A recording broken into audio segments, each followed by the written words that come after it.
Hello and welcome to Physical Attraction. This week, taking a break from climate, we have a special guest on the show, Tim Hwang.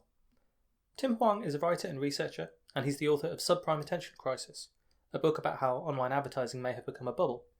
He is currently a research fellow at the Center for Security and Emerging Technology at Georgetown University, the former director of the Harvard-MIT Ethics and Governance of AI initiative, which was a big philanthropic fund and research effort trying to advance the development of machine learning in the public interest. And he's also served as the global public policy lead for artificial intelligence and machine learning at Google. So when I say we have an expert here, he knows what he's talking about. We had a fascinating conversation that started with a little word on deepfakes and misinformation, and then gets into the heart of this subprime attention crisis thesis. Is online advertising a bubble? And if so, what does that mean for the internet that depends on it so much? I hope you enjoyed the episode. Without further ado then, the interview. Hi Tim, so first of all, thanks very much for agreeing to come on the show and being so generous with your time. I want to start with a little bit of background. You've had a fascinating career, which has involved being the Director of Public Policy for AI and Machine Learning at Google and research surrounding the ethics and governance of AI at MIT. In that context, you've done a great deal of research in some of the issues that generally come under this malicious use of AI, which includes things like deepfakes, disinformation, algorithms used to amplify particular messages, and so on. The main thrust of what we'll be talking about is your book, Subprime Attention Crisis, which is about advertising. But I wanted to just ask about this first, especially after the 2016 election. This has been an area with a great deal of heat and maybe not so much light. So would you like to talk about some of your research in this field? Should we be worried about deepfakes, machine learning being used to influence people's opinions? And if we should, how should we look to combat this sort of thing? Yeah, absolutely. And first off, Thomas, thanks for having me on the show. I would say, on the specific issue of the kind of relationship between machine learning and disinformation, my point of view is that it will be a threat. It is something that we need to be concerned about, but frequently not in perhaps the ways that we often, expect, or the easiest kind of doomsday scenario to come up with is maybe not necessarily the scenarios we need to be most worried about. And so, my background is very much as a software engineer, as a technical person, and I've been trying to basically brought more and more into the world of kind of policy and regulation and sort of national security strategy over the last few years. And, it's really with that technical lens that I look at things like deepfakes. And, in some ways, I think people see, the coolest and latest, GAN out of NVIDIA, and they say, oh my God, we're going to soon be awash in deepfakes. But, having come from the technical side, and if you've ever played around with machine learning before, it can actually be, quite expensive and difficult, right, to use. GANs are hard to train. You need to acquire a lot of training data. And so, one of the pieces that I recently worked on in terms of research is a paper that just came out called Deepfakes, a Grounded Threat Assessment. And really what it attempts to do is basically say, let's look at machine learning. And from that, can we think a little bit about places where the sort of, operational constraints of things like deepfakes make it easier or harder to use the technology? And, I always joke that I think about the middle manager at the Internet Research Agency, right? The kind of like mid-level bureaucrat in the Russian propaganda operation. And they really have to think about cost and benefit, right? They have to weigh, how expensive it is to use a tool against how much disinformation or persuasion or confusion it's going to create. And I think what's interesting is if you think about that, it becomes pretty clear pretty quickly that it's actually unclear if we really will see massive use of deepfakes in this kind of political and election domain. And that's largely because there's lots and lots of cheaper ways of spreading disinformation that don't rely on sort of like the latest technologies. So I would say that's a long way of saying I'm a little bit skeptical about its use in the political domain. Now, I think what's interesting is that, to go to the first thing I said, is that I do think that these technologies can and will be used in a way to harm people. But I think it has been a lot more evident, in the world of, say, non-consensual pornography, right, where people are kind of creating explicit images of people without their consent. And that's a use case where I feel like this kind of cost-benefit analysis maybe doesn't apply so much. And so I do think that like this analysis is helpful at getting us to a better sense of, where are the problems and where aren't the problems. And I think that's really more where I sit, right? That it isn't necessarily the doomsday technology that will eliminate our ability to tell what's true and what's not. I think really more likely it will be, harming, places, producing harm, I would say, in places that are really not in the kind of political domain that people have been so worried about. I think that's an interesting perspective because so often our scenario for this has been this quite lurid scenario where, for example, there's a fake video of a president going around or a presidential candidate, which creates a massive scandal. It almost seems like in the last year, at least, the scandals have sort of generated themselves, and people haven't really Sure. needed evidence that's that convincing to silo themselves into different information ecosystems and so on. And you sort of wonder whether the problem with deepfakes is Yeah. almost the fact that people could dismiss something that's real as a deepfake if they wanted to. It essentially undermines our trust in evidence itself. I mean, what would you make of that? Yeah, I mean, I suppose so. I agree with you, right? I do think that, there's a lot of things that spread disinformation that don't really rely on the image being incredibly sharp, right, or believable, right? There's like these poorly photoshopped images that are widely circulated through the web and widely believed. And I think that just goes to show that if you're a real pragmatist about these things, there's ways of spreading disinformation that really don't rely on the latest greatest technologies. And so I do agree. I mean, the effect that you're pointing to, which is the reverse, right, which is not necessarily will people believe deepfakes, but rather will people believe or lack sort of treat video with a little less credibility. Something that some people call the liar's dividend. I think that again is like a much more realistic type threat than the kind of lurid ones that you've mentioned, right? This fake video that interrupts an election, the day before the election. I would say in some ways the American election was a natural experiment. And I think the fact that we didn't really see it exert a major influence is a pretty important, data point for us.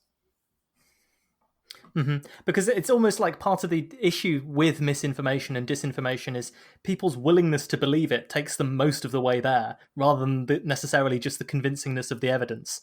I mean, is that what you see when people discuss disinformation and how it's spread through algorithms and on social media? Yeah, I think that's correct actually, and it will go to something that we'll talk about a little bit later, right? Which is that it's unclear, right, the degree to which now we're moving on from deepfakes to the kind of you brought up the kind of case of sort of like algorithms influencing people.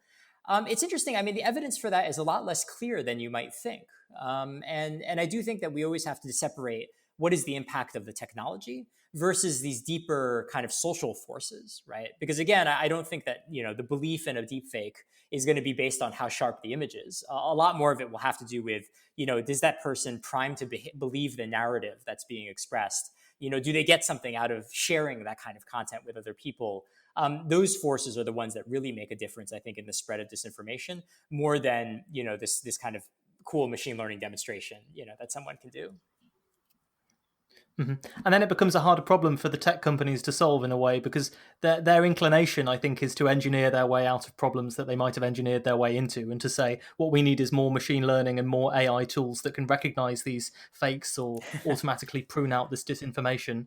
And actually, in some ways, I mean, I often wonder whether it's even the nature of having these algorithms that optimize for attention on a website or optimize for clicks on a website, which is intricately linked to the advertising industry, which is what we're going to come on to talk about, that is almost really producing this ecosystem where things get siloed into highly engage worthy content and so on. And it's not even a question of all we need is a better bot to weed out the disinformation, so much as, well, okay, what aspects of the fundamental structure here are influencing these things to keep happening? Right. And, I think there's a concept that comes up sometimes in sort of defense and national security circles, which is the notion of asymmetric warfare, right? And I do think that disinformation and media manipulation really is asymmetric, right? In the sense that basically, people who are trying to do sort of, negative things online, they have lots and lots of low cost options to choose from. And you can imagine a world in which we come up with like the world's greatest deepfake detector, or even an algorithm that, and we can argue with whether or not it's even possible, but like an algorithm that tells what's true from what's false. I guess I tend to believe that it's going to be easier for sort of bad actors to be able to get around those defenses faster than we can create good defenses against, various manipulation tactics. So from the US perspective, I guess you could say it's less of a digital Pearl Harbor and more of a digital Vietnam. Yes, unfortunately, I do think that is unfortunately the case. Okay, so I want to move on and talk about Subprime Attention Crisis, which is your new book about the online advertising industry. And it's a really great book. I recommend everyone get a copy. It's essentially a dire warning, as the title suggests, that the industry may be in a bubble similar to that which the housing market was in the run-up to the financial crisis. Before we come on to that thesis in detail, we need to emphasize how core advertising is to the way that the internet is structured. It accounts for massive percentages of Google's and Facebook's revenue, nearly all of Facebook's revenue. How did advertising become the cornerstone that the internet is based on? And how has the landscape for it changed over the years? I realize that's a big question, but a sort of potted history of that I think would really help. Yeah, no, happy to talk a little bit about it. And it really is a fascinating story, right? In many ways, I think in 2020, I think it's easy to forget that in the early days of the internet, right, like it was never clear that it was going to be an enormous moneymaker, right? In fact, there's all these amazing quotes from people in the early 90s being like, it's an interesting technology, but it's unclear if it's ever going to make a real buck, right? And I think there's this amazing kind of nascent period in the development of the internet, right, where people are experimenting with different types of business models. And in some ways, advertising became a powerful business model, largely because we invented a specific kind of doing advertising, a way of doing advertising online that's known as programmatic advertising. And essentially, this is basically the use of algorithms at very large scale to buy and sell attention online. And really, it was a technology that was necessitated by the growth of products like Google, right? Like the search engine, where suddenly, you had lots and lots of people looking at this website, and you had to figure out how to make money off of it. And it turns out that programmatic advertising was just a way to make it extremely scalable. And one of the things I call sort of programmatic advertising in my book is it's a kind of financial jet fuel, right? That it really is an incredible way of scaling fortunes incredibly, incredibly quickly, and really is responsible for powering the growth of, the defining companies that really shape our kind of day-to-day experience of the web today. And really, I think that was sort of an unexpected development. But I think the main thing that really, allowed advertising to become a dominant model was that it was scalable. It was cheap to deploy, and you were able to make a lot of money really quickly. And it really has become sort of like the cornerstone for how all these companies fund themselves. Mm-hmm, mm-hmm. And I think it might also be help to just get a little bit of an overview about how ads are bought and sold in the modern day internet. I mean, how do these things look from a sort of buyer's perspective, and who are the big sellers here? Yeah, and so this is actually one of my main reasons for writing the book. You mentioned a little bit earlier that I spent a few years at Google, and Google, for a company that raises more than 80% of its revenue, right, from advertising, it's kind of amazing how little people talk about advertising on a day-to-day basis, right? That like it's kind of a rumor, right? People say, "Oh yeah, we know we're funded by advertising," but you can talk to engineers at Google where you say, "So how does that whole ad system work?" And it's just like a magic box, essentially. And so one of the missions of Subprime Attention Crisis, whether or not you agree or not with the argument I'm making, is to really describe in detail how sort of modern advertising works. And it really is a fascinating and amazing kind of engineering feat in a lot of ways. And so the basics of it are pretty simple to understand. Essentially, as you browse around the internet, you click on websites that are triggered to deliver ads. What's interesting is basically when you click on a website, though, you don't really know yet what advertisement you're going to see when the website fully loads. And as I mentioned earlier, the way that we figure this out is a system that's known as programmatic advertising. And essentially what happens is that your attention, the supply of attention, is essentially flagged to a market. And it's a little bit like a sort of quantitative trading or even high frequency trading, if you will, where there's basically a light that goes on that says, here's an opportunity to put an ad in front of Tim. Now, what happens is basically that there's a large number of algorithms online that represent different types of media buyers, and they will instantaneously, at lightning speed, bid for the right to put that ad in front of your eyeball, right? And based on the price and other factors, a winner will be declared, the ad will be delivered, and it appears the minute that the website loads, right? And all this happens at split seconds, billions and billions of times a day. And this is really kind of the core engine of how it works. And the main sellers of advertising are what's known in the industry as publishers, right? And so this can be everything from your local, newspaper website to the biggest social media platforms, right? They are basically the suppliers of attention. And then on the buyer side, you have media buyers of all kinds, right? So this can be everything from, again, your local, mom and pop shop, to a large multinational trying to promote their products.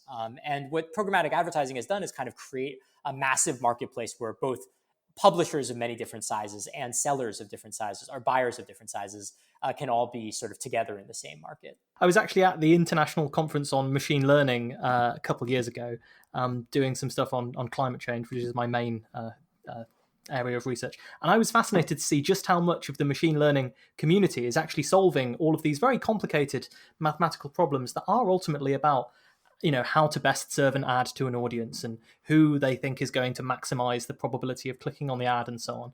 I mean, it really is a very mathematically complicated and, as you say, extremely high frequency field, like this high frequency trading, in terms of the density of the algorithms and the mathematics and so on that goes into it. And again, there's this question that you come up with, which is, how is it that we know that this industry actually works? And the idea that this advertising industry that's at the heart of the internet, that is behind billions and billions of dollars in profits, or billions and multi-billion dollar companies in revenue for these companies, and also has all of these PhDs and geniuses working on it, is flawed, is of course quite a bold claim to make when it underpins so much of these businesses and so much of the internet. So I want to ask, when did you first come to suspect that something was awry? Yeah, sure. So I think one of the main triggers was a really interesting story from about 2 years ago. Procter Gamble, which is one of the largest advertisers in the world, basically decided to run a small experiment. And this was the experiment that they did. They basically decided that they would cut about $200 million out of their digital ad spending. And what was really interesting is that they reported on the results of doing that, just about a year later. And one of the things they found was that there was no impact at all on their business from cutting out all of this money from their budget.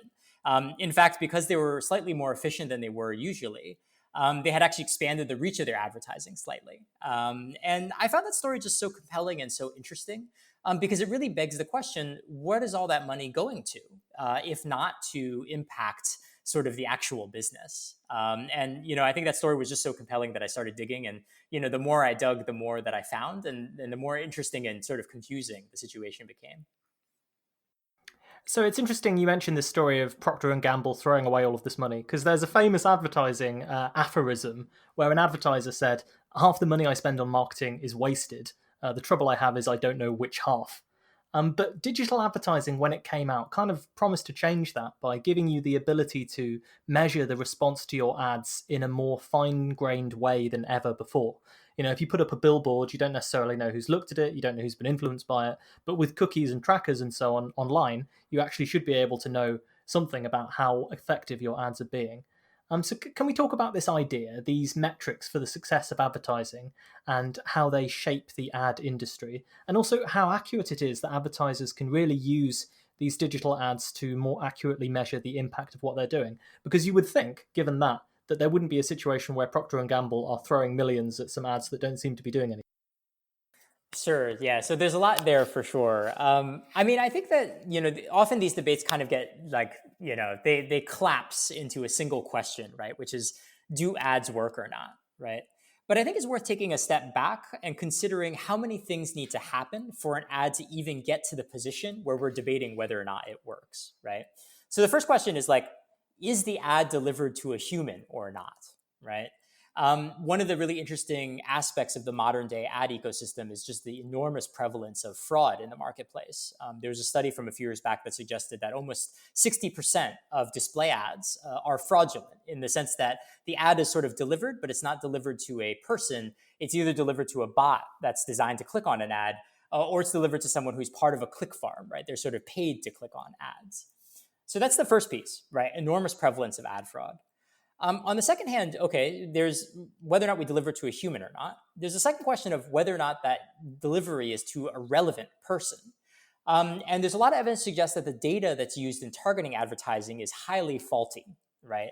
And one of the really interesting phenomenon you mentioned earlier, all the machine learning work that's done.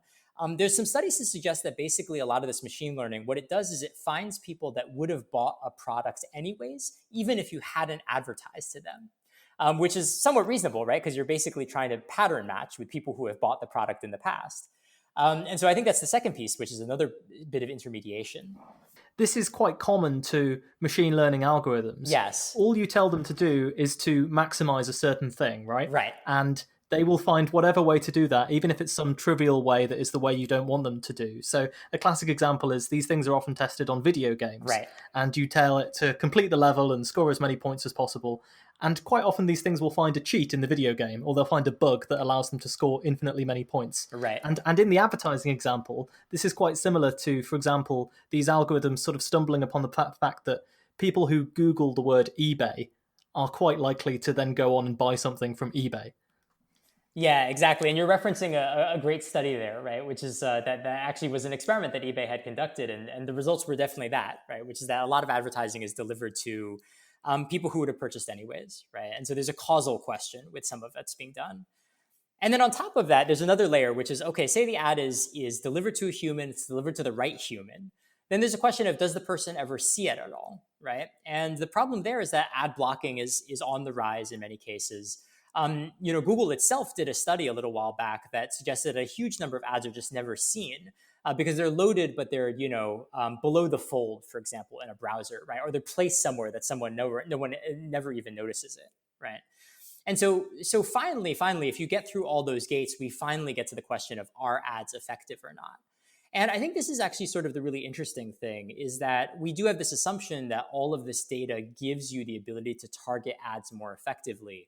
But I think a lot of this intermediation really casts some doubt on the fact that, whether or not online ads are that much better. And to be clear, I think the claim of this book is not necessarily that online ads are uniquely bad, but they may just be as bad as every other previous generation of advertising. And so in some ways, sort of Wanamaker's principle, right? What you said, like 50% of ads are wasted, I just don't know which, may still be the case today. And, it's interesting. So we've talked about this. We've talked about ad fraud. We've talked about ads being skipped, ad block. Another thing that I liked that your book mentions is the so-called fat finger rate, which is the idea that on mobile phones, when people do click on an ad, around half of that is by mistake. And that actually rings true when any of us have had mobile, particularly on websites with bad UX. You click on ads accidentally way more often than you intend to actually click on them. That's correct, yeah. One thing that is quite interesting here is these things have risen, obviously, in recent years since the online advertising has started. Ad fraud and click farms have become more popular. People are on mobile, so you have the fat finger rates. Ad block has shot up. Yet the actual value of advertising has not seemed to reflect the fact that the underlying commodity, the attention that's being sold, has changed in value. How is the advertising industry engaging with this stuff, or is it just not being mentioned? It is. Some of these problems are well known. And, in some ways, right, the name of the book is Subprime Attention Crisis. It's very explicitly trying to draw a connection between what we have in ads and earlier generations of market bubbles. And I think one of the things that we see is actually that, as with many previous financial bubbles, the problems in ads are known. I think the question is just whether or not there's a strong enough incentive to fix any of the problems, given that the money is so good. And so I think that in some ways, I think I'm pointing out problems that are well known. It's really just a question of whether or not we're going to do something about it in time. Mm-hmm. And so just to talk about the subprime mortgage crisis, for people who have forgotten their history from 2007, 2008, this was the idea that people were trading in financial instruments that included these subprime mortgages who had been given to, lenders who were less likely to be able to pay them back, who maybe didn't have stable incomes and so on, couldn't afford to pay them back. And then ratings agencies came along and told them that what they were buying was AAA rated debt, that it couldn't default, that it was as good as a US Treasury bond and was going to pay back.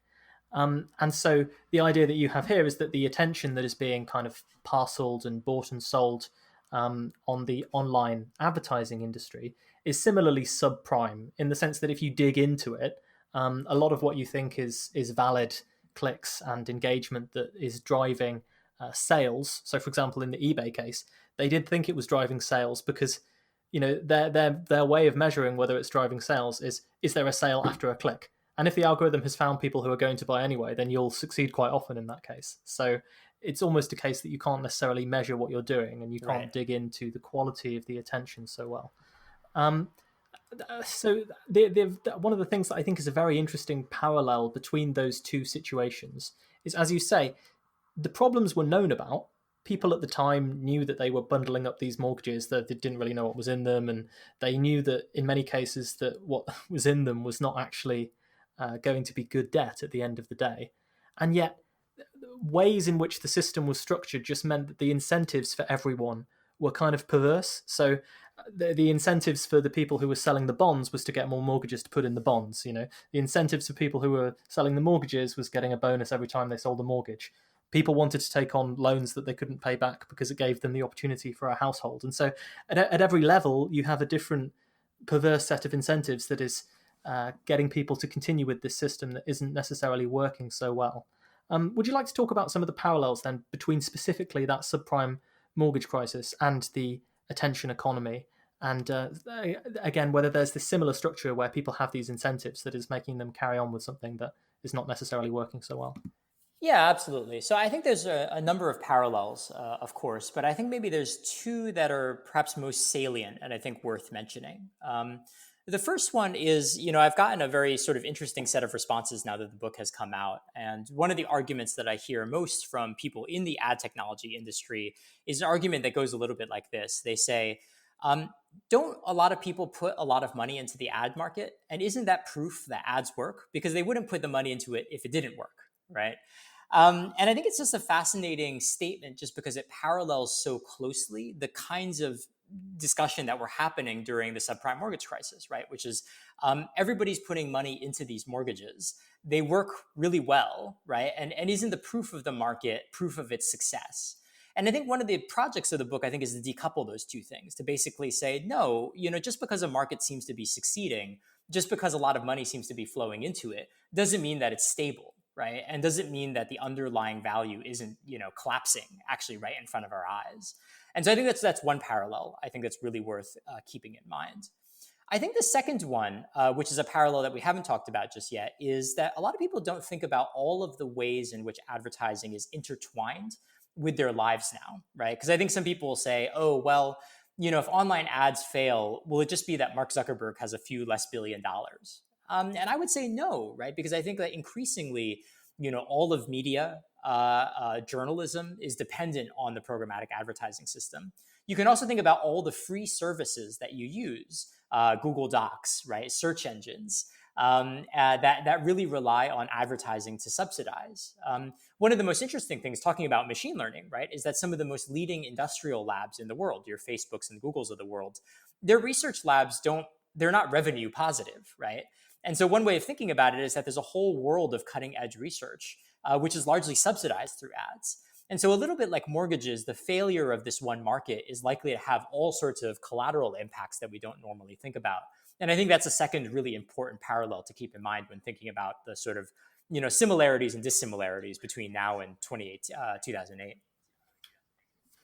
Mm-hmm, mm-hmm. And I think the other interesting thing is just the point, as you say, that all of the advertising people are obviously going to tell you, well, people are putting money into this, of course it works. And similarly, many companies will have a marketing department, they're not going to come along and say, actually, yeah, what we're doing doesn't help. We have no evidence that our advertising is successful. Sure. Please give us less money and fire us from our jobs, So it's, yeah, I think it's that's just right. not going to happen. That's right. That many people involved in the industry. I mean, your book opens with this wonderful anecdote where you go to one of these conferences and someone stands up and gives this presentation about all of the flaws in the advertising industry, and it's just sort of met with a kind of, we don't want to hear this response. Right. Yeah, that's right. And yeah, I think that was so striking to me. And again, I feel like, an industry that's unwilling to really seriously deal with some of these problems, it really is a bubble, right? Because I think it's like, now we really have to turn to the question of like, what do we do about it? Another aspect that's kind of contributing to this bubble is a faith in the technology to succeed and deliver. And, I think part of that comes in this whole idea that there's this incredibly complex algorithm, which is also extremely opaque. So you don't really know what it is that you're actually buying and selling all of the time. And even a lot of people who are skeptical of the tech industry and of the advertising industry, they still kind of buy into this idea that they have a machine learning mind control ray that can throw loads of GPUs at a really complex problem and shape people's behavior easily. I mean, how accurate do you think that perception is, and whether the marketing material for marketing companies is kind of comparing to the reality of what we can do with machine learning and changing people's minds at the moment? That's right. Yeah, I mean, I think one of the biggest bubbles in advertising right now is the hype around machine learning. And I do think that, like, on some level, the idea is very attractive. It's very seductive. And so some ways I like sort of don't blame people for buying into it, right? Which is, this kind of very intuitive argument, which is Google has so much data. Facebook has so much data. These advertisings have the best minds working on delivering these ads. How could it not work, right? And I think that anyone who's worked with machine learning, for instance, for a period of time knows that these technologies are not as sci-fi as they are often sold to be. And I think we have a very similar thing that is kind of playing out in the ad space. And so yeah, I ultimately am kind of a skeptic on some of these things. And I think we're seeing this argument play out in very interesting ways, right? Like, I just recently the UK ICO, right, that has been investigating the Cambridge Analytica scandal, came out with a report where they said, look, there's obviously a huge privacy violation here for what Cambridge Analytica did, but it's actually unclear if their marketing hype was actually lived up to reality, like whether or not all this data-driven psychographic analysis really did allow them to deliver ads in a way that was manifestly more effective. And I think those types of stories should give us pause, right? Not just about what Cambridge Analytica did, but about the whole edifice, I think, of advertising. Mm-hmm, mm-hmm, mm-hmm. And, it's interesting. There was Shoshana Zuboff's book about surveillance capitalism, sort of talking about this being the next phase of capitalism is going to be these huge industries that mine our attention data and mine data about us and then use that to manipulate us into buying things. This is sort of the way that a lot of the big tech companies are trying to go with their various different efforts. And, the idea that maybe that actually isn't going to be successful or isn't going to be as successful as people hope, I think is an interesting one because it really challenges a lot of where the tech industry is going at the moment. Would you agree with that? Yeah, I think the book has turned out to be oddly polarizing in some ways, right? Because I think that, like, on both sides of the debate, right, like whether or not you are a diehard Silicon Valley tech optimist, or you are a Shoshana Zuboff, right, tech skeptic, tech critic, both sides need to agree that the tech is powerful for them to be either a booster or a critic of it, right? And I think this argument that I'm making almost cuts against both of these sides, right? It basically says that maybe what you're talking about is nowhere near as effective as it is. And so, again, I'm sympathetic to, say, Zuboff's position, right? Which is that, there maybe is social problems created by these companies, but we may just not need to necessarily rest that argument on the fact that, that this data-driven advertising is this powerful persuasion machine, right? That maybe we really want to resist it on other reasons, right? Like we maybe don't feel comfortable that one company should have all this power, right? Or maybe we don't feel comfortable that they should be able to hold all this data, right? And those might be more robust things to kind of build a critique on. Mm-hmm. One of the core points of the book, then, is this fact, as you've mentioned before, that the internet is a platform that's based on advertising and attention rather than alternative models for making money, and that this has had a really important knock-on effect to the way these platforms try to operate. I mean, you talk about, for example, the reason why we engage with content by liking it or retweeting it. Is because of this stuff. And, actually, it's quite interesting. Twitter, for those of you who are extremely online like me, has recently changed to the way they do things so that the default when you retweet someone is to quote tweet them and put a comment on what they have said. And, before I started thinking about how the tech industry worked, I would have just thought, oh, that's interesting, they've changed that. And now I can clearly see it's all about attention and engagement. And someone's obviously figured out that if your default is commenting on something rather than just passively retweeting it, you're actually more likely to spark a discussion and a conversation and keep people on the platform and so on, which is the whole point. And it's the reason why these platforms are all competing to capture as much of our attention as possible. And this in turn has led to all kinds of widely discussed phenomena like journalism giving way to clickbait, algorithms that segregate us into groups which are target markets and maybe show us some more inflammatory content than we might normally get. So aside from the idea that the bubble might burst, which we'll come on to, I mean, how do you think that this centering of advertising as the heart of the internet, as the profitable heart of the internet, has impacted society more widely and also how we engage with the internet? Yeah, so I think it's a great point. And I think we're drawing a really important distinction, right? Which is basically that ads don't necessarily need to work for ads to shape our experience of the web, right? For example, even in a world where ads don't work, it still may be important because advertisers may need to kind of collect audiences that they can advertise against. And that has very real social impacts, right? Similarly, right, like things like the fact that the advertising world works on click-through rates and time on site, right? Like that has incentivized the creation of certain types of content, right? Everything from clickbait to the listicle is arguably a kind of outcome of how the way advertising is structured the internet. And I do believe that in some ways advertising is a way to kind of think about how the whole internet is sort of put together. You can take any piece of the web and say, why has advertising caused it to take the shape that it has? And so I do think that it's important to decouple those two things, and I totally agree that I do think that sort of the ad industry can have a very strong effect, even if ads themselves do not. Mm-hmm, mm-hmm. And even just the sort of wider social repercussions of this, I was thinking about it the other day in terms of Facebook, which is a company that was designed to, originally compare photos of college students and so on, and has suddenly been at the center of so much geopolitical discussions lately. It just shows how the decisions you make, even at the start of some of these projects, can really end up influencing things further on down the line. Sure, yeah, that's absolutely true. So the natural questions that then come on from this thesis really are, if there's a bubble, what might make it burst? And specifically, COVID might be something that people would think about here in that respect. And what would the ramifications potentially be? And do you think there are signs that people are getting skeptical about the digital advertising economy and it might face a liquidity crisis? Because you would think that companies who are obviously always looking to optimize for costs and so on might be starting to read some of this research that's coming out and thinking, well, maybe we should try doing what eBay did or Procter and Gamble did, and we should follow on from their example and experiment with our digital advertising budget, and maybe not just throw hundreds of millions of dollars at Facebook or whatever because we think that's going to work. Yeah, I think that's right. So it's worth taking a step back, right? I think that ultimately what drives markets, right, and what drives a bubble is a social thing. It's faith, right, ultimately in the effectiveness or the value of the product being bought and sold. And so as we think about like what might bring the market down, we have to really think about scenarios that might cause a crisis, right, in our faith of the power of digital advertising.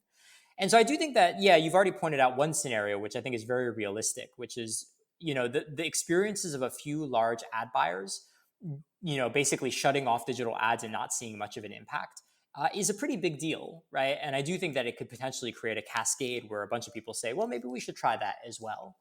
I think there's two other bubbles that I'll point out, right? Like I think the first one is one thing that we've kind of touched upon briefly, right, is the bubble around machine learning, right? Where basically people have said, okay, well, we know advertising is maybe ineffectual right now, but hopefully this machine learning thing will allow us to target ads in ways that we've never been able to do before and really finally like crack the nut, right? And really create effective ads. And I just don't think that's the case, right? Like I think the technology is like a lot of hope and a lot of hype, but I think ultimately it may not amount to too much. I think the final bubble that I'll point out is actually, I think that all these privacy laws that are being passed around the world, everything from GDPR in Europe to CCPA in California, have this very real possibility of proving that all of this data may not amount to much. And I think it's a fascinating natural experiment we're about to all go through, right? Which is that advertisers obviously think that if they lose access to, say, third-party cookies, that they won't be able to target ads effectively anymore. I almost have the suspicion that we're going to find out that actually ads work pretty much as good as before, even without this data. And if that's the case, I think it calls into question a whole range of things that could have a really big impact on sort of our faith in the current way advertising is done online. Again, this isn't just about Mark Zuckerberg or someone losing millions of dollars. It is, in fact, the fact that so much of the internet, these huge companies that obviously have lots of influence on the wider economy, but also provide search, provide social, provide everything else, all depend so heavily on the ability to generate revenue through advertising. Your book has sort of been a broadside about the idea that they can carry on doing this forever. So I'd be interested in knowing, what do you think would happen to these companies if the bubble did burst? And is there any sign that they're engaging with your critiques here, or are they sort of sticking their fingers in their ears and saying, la, la, la, la, la, we can carry on making money this way Yeah, forever. it's very interesting. I like have received some critiques about the book online, and what I would really love to do, if anyone is listening to this podcast and knows someone who would do this, is let's just have a public debate about it. I would love to debate someone from the ad tech industry. I would love to debate someone from Google or Facebook that works in these systems. Just because I think there's a very real need to kind of air out the situation. Because from my point of view, I think they are very much kind of sticking their hands in their ears and just saying la la la, right? And I do think that there's a need to kind of like confront that, right? Because if it really is justified, then they should have no problem demonstrating that it's not the case. And I guess I'm still waiting for that level of transparency from them. And again, it comes back to this opacity idea, isn't it? Right? Because if you can say, our magical algorithm is so complicated, you have no way of understanding how it works. But trust me, we've got the data and the analytics. We can't show them to you, but believe me, we get engagement, and we know that it's genuine because of reasons. That's right, exactly. And I think it really does. Like, I've had debates with friends. I had a friend who used to be a fairly high up product manager at a large unnamed tech company working on these types of systems. And he would basically was like, they work, but if I told you why, I'd have to kill you, which I feels like so strange, given that like this is literally what the value of the company is based on, that it would be shrouded in such mystery is really puzzling to me. Yeah, but this is the thing with bubbles, isn't it? Is people find themselves in this situation quite often where, I mean, this was one of the things I read Econned, which is a book about the 2008 crisis. Mm-hmm. And there are points where people are involved buying and selling these collateralized debt obligations. They know that what they're buying and selling is not actually worth what they think it is, but it's in everyone's interest to say that it is, and to continue kind of maintaining that illusion to each other for as long as it takes them to offload it. That's right. And, you had this question earlier that I want to go back to, which is, so what does this kind of crash look like if the bubble does pop? And I think in some ways, the COVID downturn is actually maybe like a light version of what I imagine, right? Which is, in the near term, actually, a downturn in these markets helps the big tech companies because they have so much cash they can afford to survive, and they can afford to acquire companies that are rendered weak by the downturn. But ultimately, you see the massive human cost, right? That basically the internet that we've created is so brittle from a media standpoint that you have a lot of people suddenly out of work that are creating content online.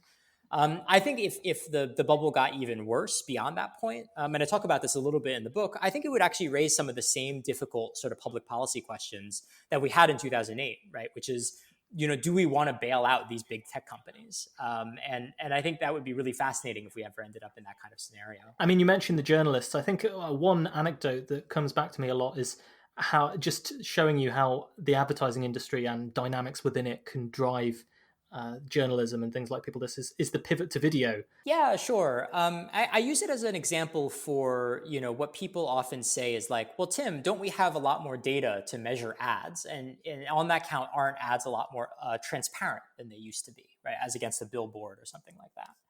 And I agree with them, right? It actually turns out that we do have a lot more visibility into the effectiveness of ads, but on an ad by ad level.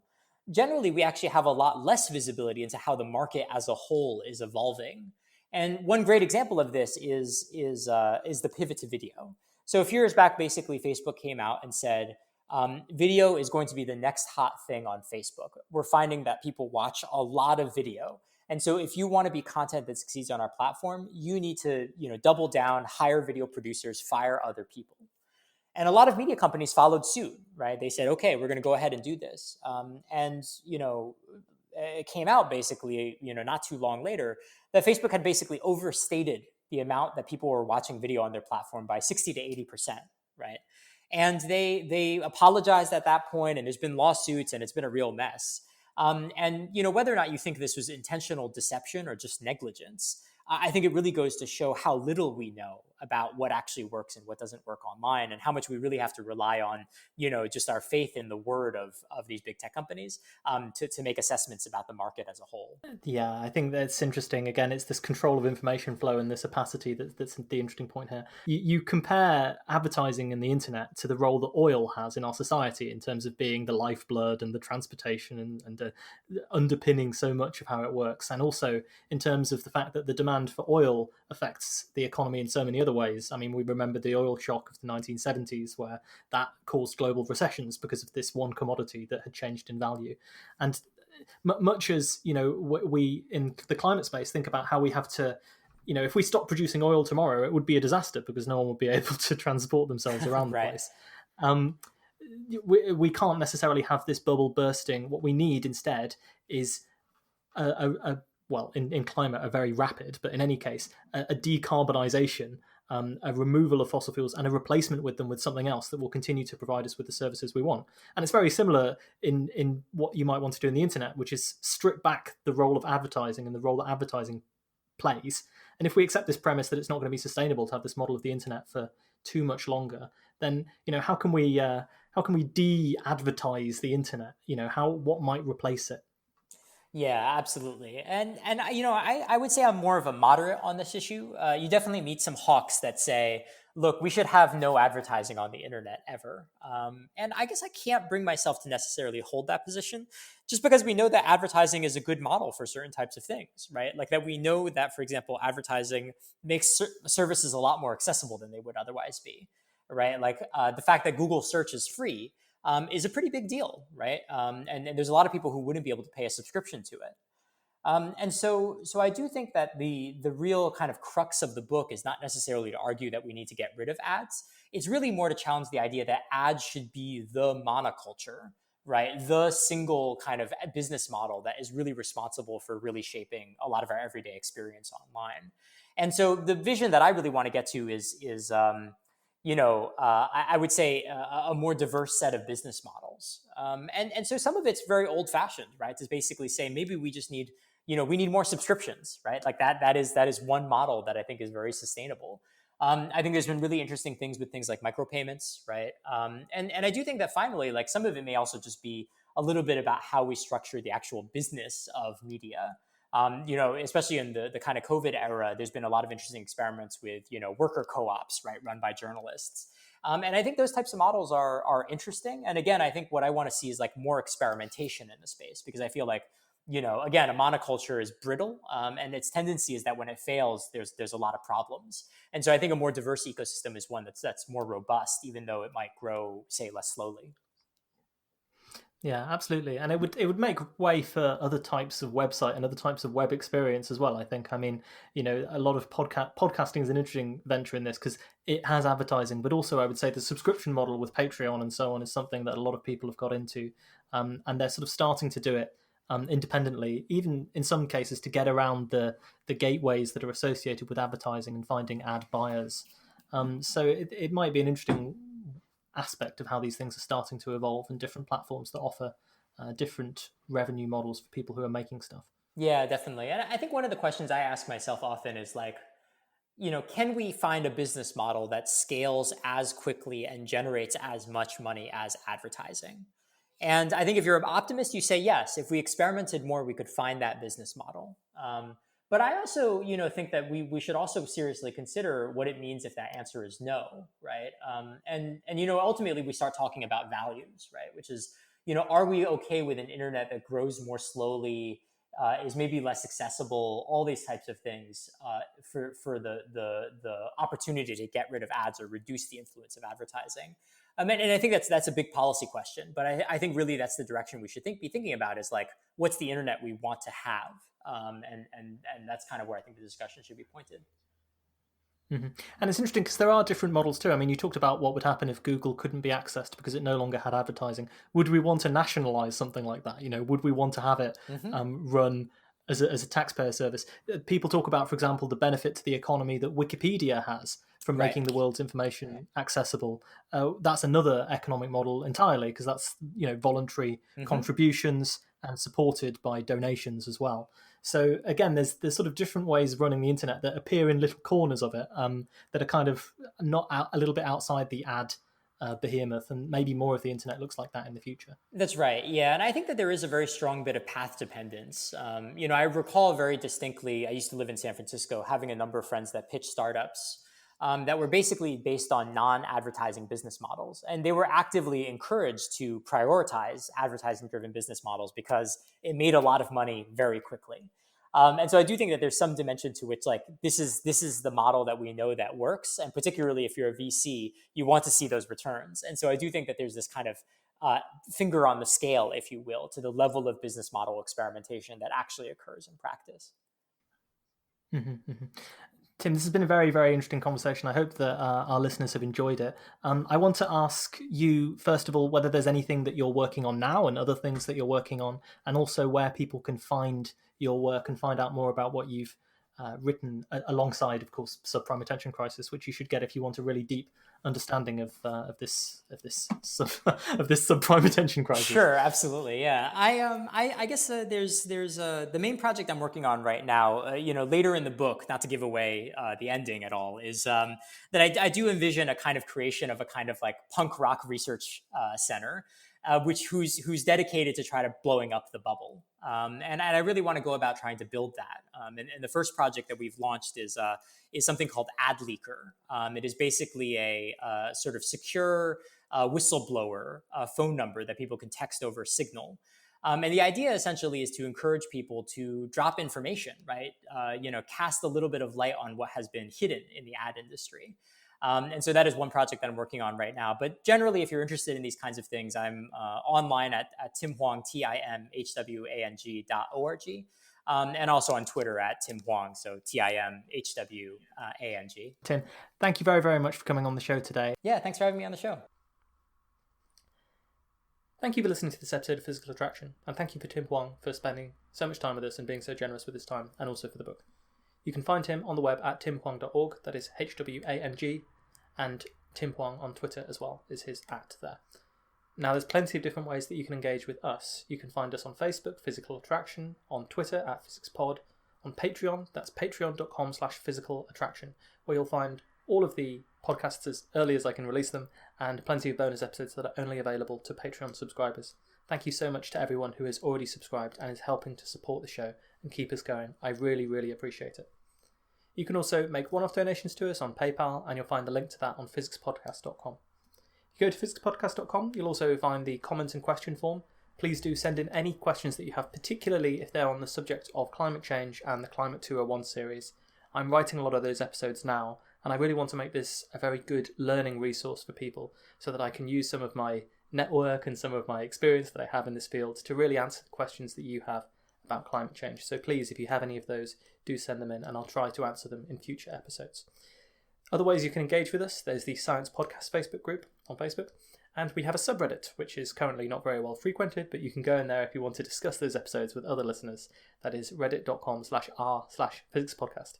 So there's plenty of different ways that you can engage with the show, and thank you to everyone who does that already. Until next time then, please do take care.